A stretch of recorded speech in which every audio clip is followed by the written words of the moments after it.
galit sa akin yung kapatid ko. Nilipas din ang galit nun. Hindi ka naman matitiis nun. Pero alam mo, Desa, tama siya. Bakit kasi hindi ko siya kinampihan? Mas kinampihan ko pa yung Benji na yun. Sharina, naniniwala ka ba talaga na posibleng inosente si Benji?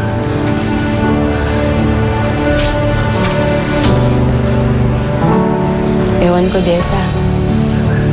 Siguro nga tama kayo. Hindi ko nakikita yun dahil sa nararamdaman ko sa kanya.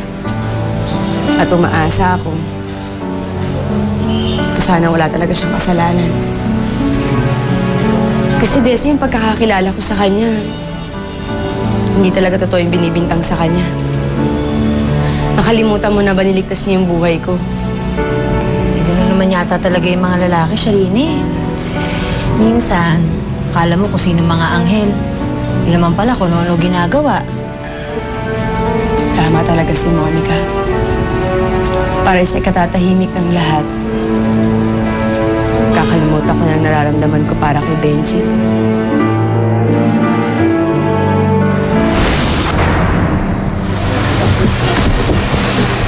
Hindi kayo dapat nakalaya!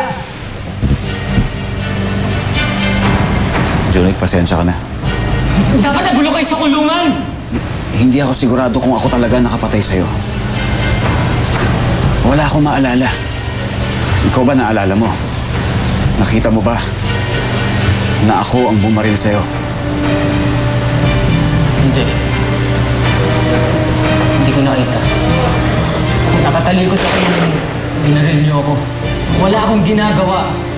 Wala akong kalaban-laban pero binaril niyo pa rin ako. Ikakasal na dapat kami ni Monica. Bubuo na dapat kami ng pamilya pero kinuha niyo sa akin yun. Kaya dapat pagbayaran niyo ang ginawa niyo kasalanan sa amin. Hindi ko talaga alam. Wala!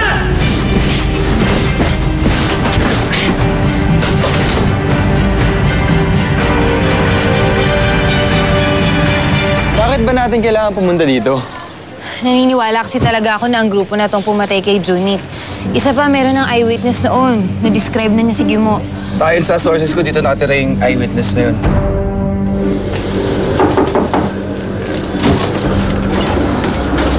Sino kayo? Ikaw ba si Ronald Alde? Yung eyewitness sa batayan sa bangko? Sinabi ko na po lahat ng nalalaman ko sa mga polis.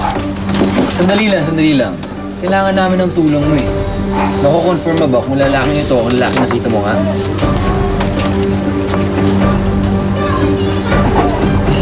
Hindi naman ganyan ang itsura niya.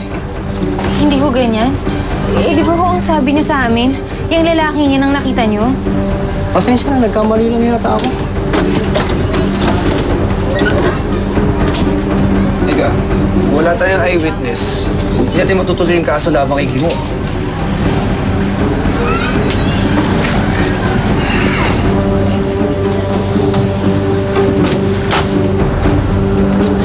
Yan. Tama yan. Siguraduhin mo lang na hindi ka magsasalita ulit sa mga pulis. Hindi lagi mo, pangako. Mabuti na lang nakatunog yung kaibigan mo pulis.